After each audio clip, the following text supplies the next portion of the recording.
Azlan. Saya section leader percussion bagi Band of Spirit Shah Alam.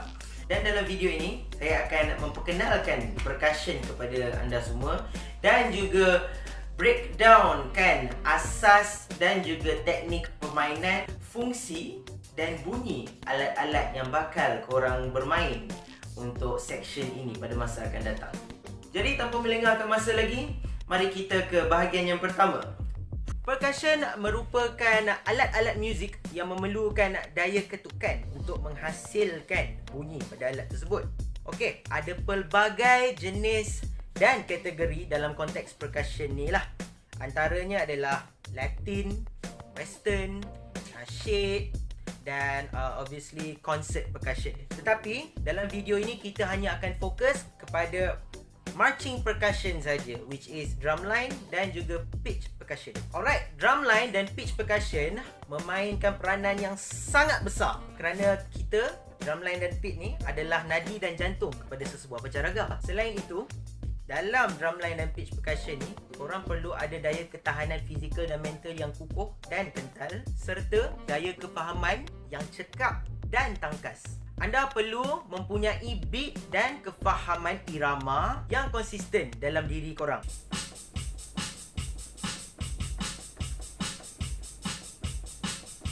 Korang boleh achieve this kefahaman dan ideologi ni through mendengar banyak lagu and fahamkan tempo lagu tu, pertukaran tempo termasuk pertukaran time signature. Jadi harapan kami daripada tenaga jurulatih SL dan juga ASL kalian terhadap korang yang pilih section percussion ni adalah amat tinggi. Alright, dalam drumline kita ada menggunakan 4 alat iaitu snare drums, tenor drums, bass drums dan juga cymbals. Manakala untuk pitch percussion pula ada 4 alat utama iaitu marimba, xylophone, vibraphone dan glockenspiel ataupun bells. Antara alat-alat dalam percussion ataupun yang dipanggil front ensemble adalah gong,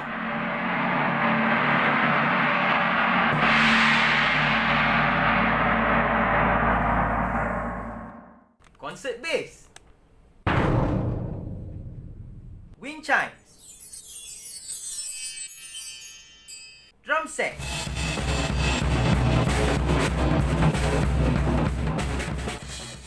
keyboard,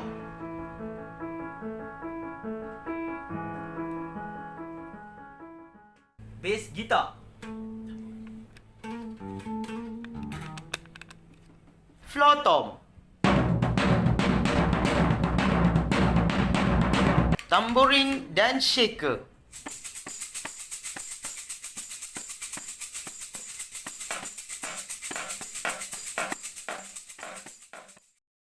Baiklah, sekarang saya akan menerangkan fungsi dan juga bunyi bagi alat-alat marching percussion. Mari kita lihat kepada alat yang pertama iaitu snare drum. Snare drum merupakan alat utama dalam drumline kerana bunyinya yang high tension dan tinggi, terus membuatkannya alat yang paling dominan di atas padang. Walaupun ianya hanya dapat menghasilkan satu ton saja, ia juga dapat menunjukkan aksi-aksi visual sebagai daya penarik utamanya.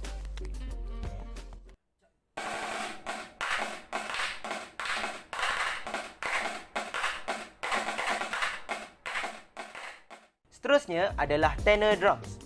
Tenor pula merupakan alat kedua dalam drumline kerana bunyinya yang pelbagai dan juga ton pertengahan yang dihasilkannya. Sifatnya yang bunyi pelbagai tersebut membuatkan tenor ini mampu menghasilkan warna dan melodi dalam drumline.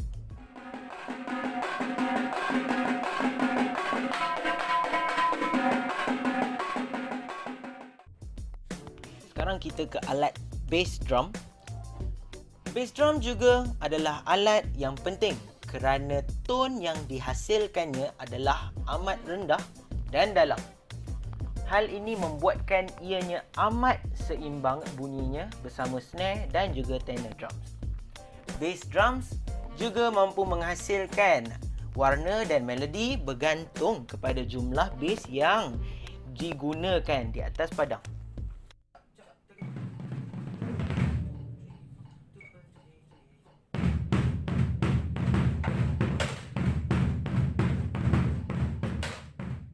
Dan yang paling terakhir sekali dalam kumpulan drumline adalah cymbals.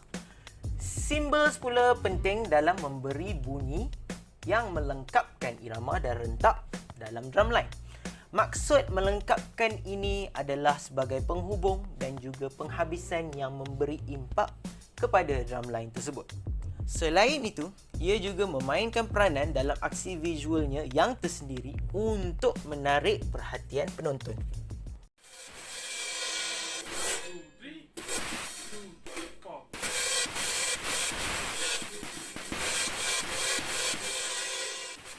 Sekarang kita akan beralih ke bahagian pitch percussion. Yang utamanya adalah alat marimba. Marimba adalah alat yang terdiri daripada kayu sebagai komponen utama untuk menghasilkan bunyi. Yang menghasilkan bunyi marimba bukanlah daripada susunan kayu tersebut, malah daripada pipe besi di bawah kayu itu yang mengagihkan bunyi dari ketukan tersebut. Bunyi yang dihasilkan adalah bergantung pada saiz pipe tersebut.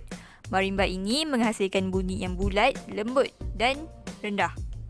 Mallet merupakan medium untuk mengetuk marimba dan ianya diperbuat daripada ikatan benang ataupun dipanggil juga sebagai yarn.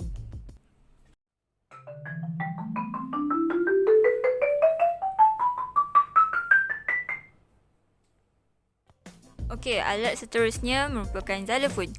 Xylophone juga sama seperti marimba tetapi ianya mempunyai saiz yang lebih kecil. Ia juga mempunyai kayu dan pipe untuk menghasilkan bunyi. Malletnya pula adalah berbeza permukaannya daripada marimba. Mallet xylo diperbuat daripada plastik untuk mendapatkan tone yang tinggi dan tajam.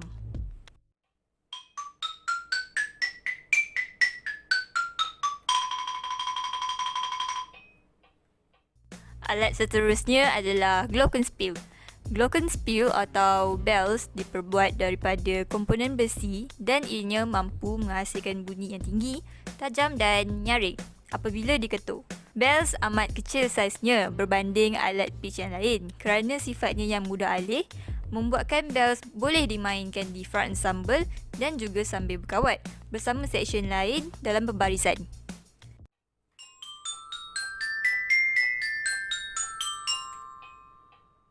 Dan alat pitch yang terakhir adalah vibraphone. Vibraphone juga mempunyai ciri-ciri yang sama dengan alat pitch yang lain, tetapi berbeza dalam penghasilan tone dan cara kegunaannya. Tone vibraphone adalah unik kerana ia mampu memanjangkan tonenya berbanding alat lain. Hal ini dapat dicapai dengan kegunaan pedal di bawah alat tersebut. Vibraphone juga dapat menghasilkan tone yang bulat dan lembut, tidak sama seperti glockenspiel.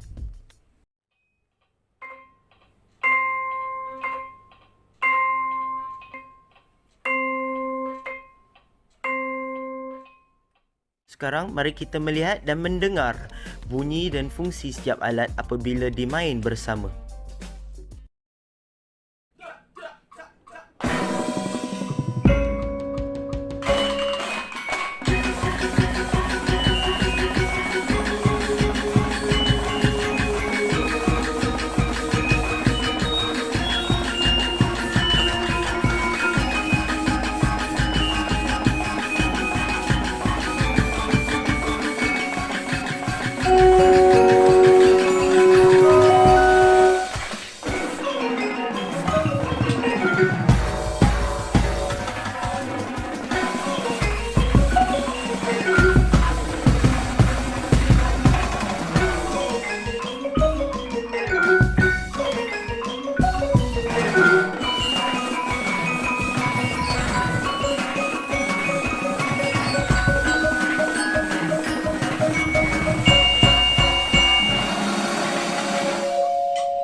Seterusnya, kita akan lihat kepada asas dan juga teknik untuk bermain alatan percussion. Dalam percussion, terdapat pelbagai jenis teknik. Tetapi, dalam konteks marching percussion, kita hanya akan pandang yang berkait terhadap topik ini sahaja. Tertib memegang kayu adalah untuk kedua-dua drumline dan juga pitch percussion. Dan tidak terkecuali tertib posture badan, tertib kiraan, tertib berkawat dan juga tertib bermain alat muzik. Dalam Band of Spirit Shah Alam, kami menggunakan teknik cengkaman American Grip. Teknik ini mampu menghasilkan bunyi yang penuh dan tepat dan juga mendapatkan postur badan yang tajam dan teratur ketika bermain dan juga berkawat. Antara teknik cengkaman yang digunakan dalam pancaragam secara khususnya adalah French Grip yang fokus kepada penggunaan jari, manakala teknik German Grip pula fokus kepada penggunaan pergelangan tangan sahaja ketika bermain. Sekarang kita beralih kepada teknik bermain. Dalam Band of Spirit Shah Alam, kumpulan drumline akan menggunakan teknik bermain match grip. Match grip merupakan cara pegangan kayu yang sama bagi kedua-dua tangan. Pitch percussion juga menggunakan teknik match grip ketika bermain. Tujuannya adalah untuk keseragaman dan penghasilan bunyi yang sama bertenaga seperti kumpulan drumline ketika bermain bersama. Alat yang tidak menggunakan teknik match grip adalah snare drums. Teknik yang digunakan adalah traditional grip. Teknik ini mampu memberikan variasi kepada ketukan dan juga visual stick tricks yang menarik. Seterusnya adalah hitting zone.